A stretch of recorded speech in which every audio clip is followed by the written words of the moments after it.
Istri saya punya utang lumayan banyak sebelum nikah. Sampai sekarang belum diansurnya.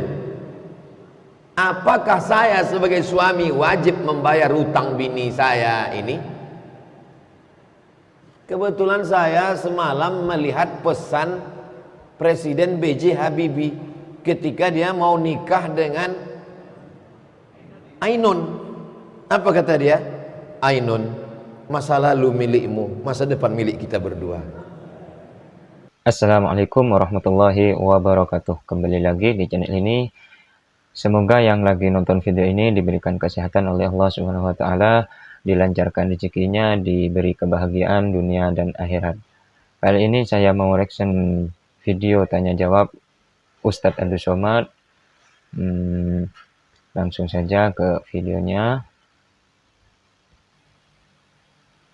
Ya Rasulullah,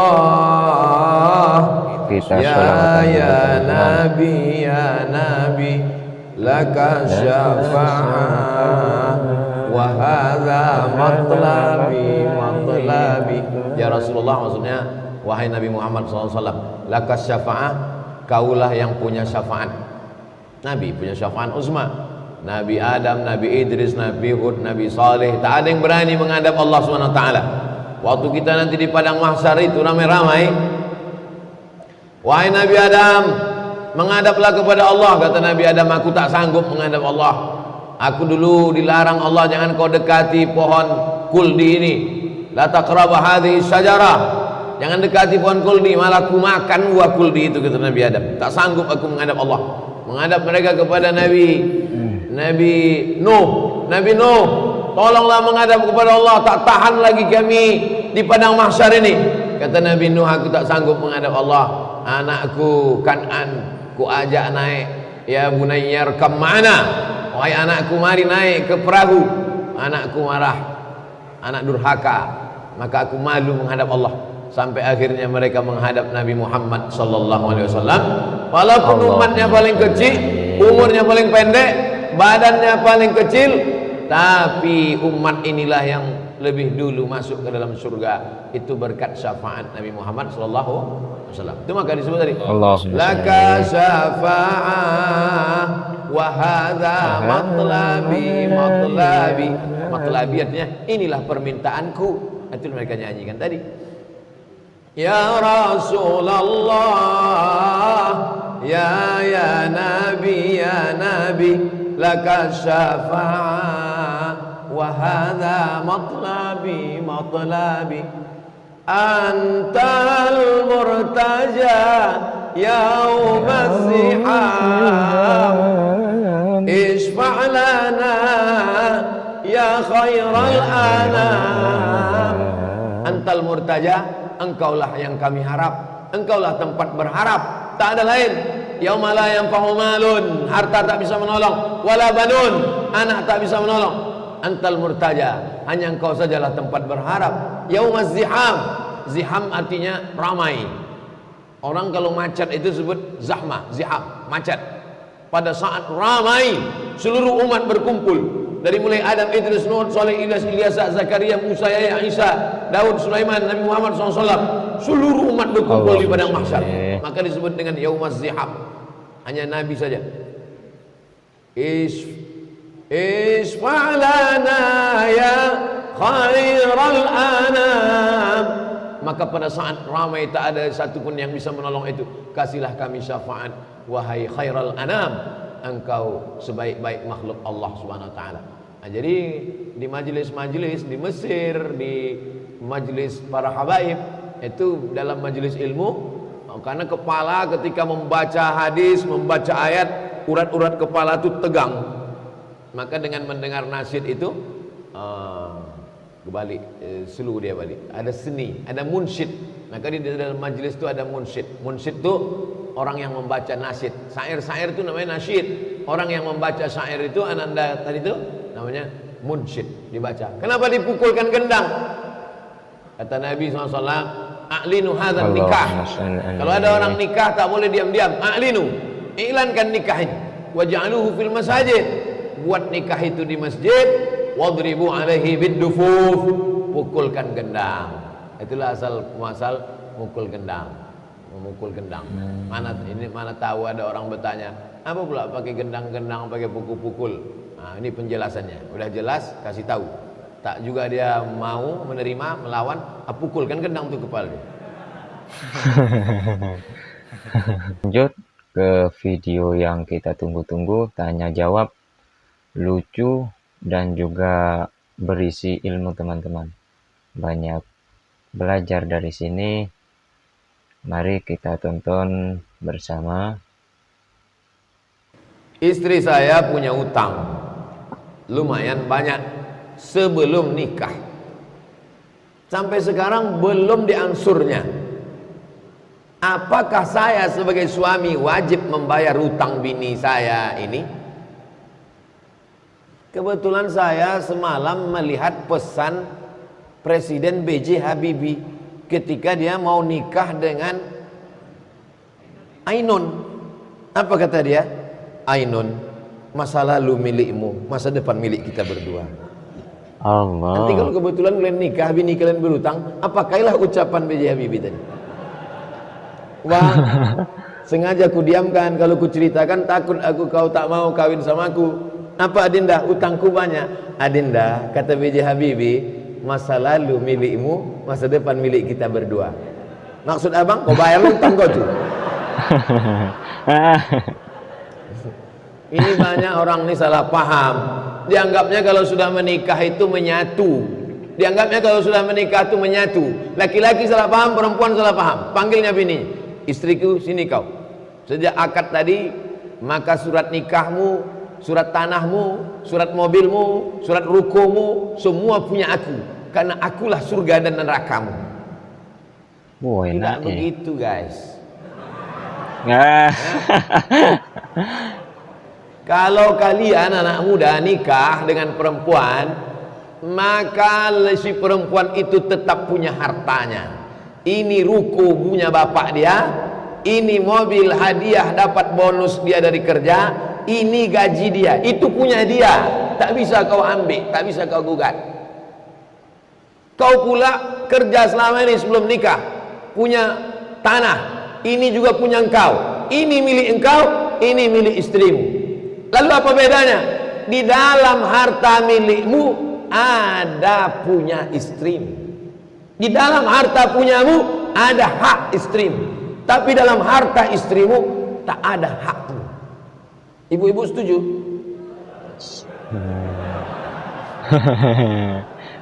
Di dalam hartamu, di dalam slip gajimu, di dalam rumah kos-kosanmu ada hak mereka. Apa itu?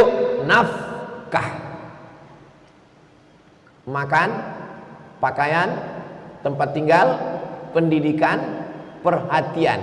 Di antara yang 5 ini cuman 4 yang tak ada duit. Makan, pakai duit apa tidak? Pakai sambal lah, belum. Pakai beras. Pakaian, pakai duit. Tempat tinggal, pakai duit. Pendidikan, pakai duit. Yang tidak pakai duit itu perhatian. Cuman kau tengok aja deh. Tapi lama-lama kau tengok kan kau bawa juga dia ke mall kan, pakai duit juga. Kesimpulannya 5 nih pakai duit. Iya. Jadi laki-laki memberikan nafkah kepada istrinya. Makan, pakai, tempat tinggal, pendidikan, perhatian. Nah, masalah dia punya utang tadi, wajib tak kau membayarkannya? Maka perempuan punya harta, punya tanggung jawab. Tidak wajib. Tapi kalau kau cinta, jangankan utangnya, nyawamu pun kan kau berikan. Betul kan? Betul. Mesti dipahami orang dengan baik. Kalau tidak dia tak paham mana aturan. Main bola aja kita mesti tahu aturan. Mana kiper, mana back, mana striker, mana hand, mana outside. Mesti tahu itu. Kalau tidak nanti si laki-laki menipu perempuan, si perempuan menipu laki-laki. Laki-laki yang cerdas tapi jahat ditipunya perempuan. Kau jadi istriku, maka surat mobilmu, surat tanahmu serahkan sama aku. Karena surgamu di bawah tapak kakimu. Iya, kasih bini bodoh tadi. Si perempuan yang pintar tapi jahat, gitu juga ke laki-laki. Karena kau sudah suamiku, maka kau wajib menanggung nafkahku. Ini surat-surat utangku semuanya. Laki-laki harus paham. Kalian harus ngaji. Bongak-bongak sedikit tak apa-apa. Tapi jangan bodoh kali. Lanjut ke pertanyaan kedua teman-teman.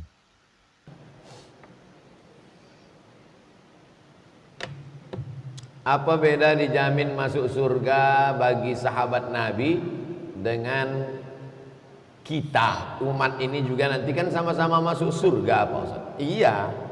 Kau tinggal di mana? Di hotel. Sama-sama di hotel. Tak saya sebutkan hotelnya, nanti jadi iklan gratis pula. Kau tinggal di hotel sana? Iya. Oh di hotel? Iya. Aku nih Pak Ustadz di Jakarta sama Joe Biden itu satu hotel kami. Joe Biden orang Pariaman yang jadi presiden di Amerika. Satu hotel. Sama-sama satu hotel, cuman bedanya dia di suite room. Suite room yang di dalamnya ada kolam renang, kamar mandi, yang lampunya model begini kan hidupnya. Nah, hidup ya.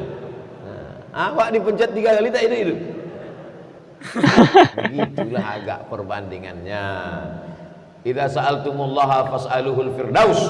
Kalau kau minta kepada Allah, mintalah surga yang paling tertinggi, namanya surga Jannatul Firdaus. Orang Arab menyebutnya Firdaus, orang Arab menyebutnya Al-Firdaus, orang Barat menyebutnya Paradise. Paradise itu Firdaus. Apakah sahabat Nabi itu dengan kita? Sahabat Nabi itu langsung masuk surga tak melewati neraka? Man qala la ilaha illallah Muhammadur Rasulullah dakhalal jannah. Siapa yang mengucapkan la ilaha illallah Muhammadur Rasulullah dakhalal jannah. Semua umat Muhammad sallallahu alaihi wasallam masuk surga. Nabi yang mengatakan. Datang sahabat bertanya, wa in zana wa in saraq, bagaimana kalau dia berzina? Bagaimana kalau dia mencuri? Kata Nabi, wa in zana wa in saraq, dia berzina, dia mencuri, tetap masuk surga. Pezina, pencuri masuk surga. Cuman dia obok-obok dulu di neraka.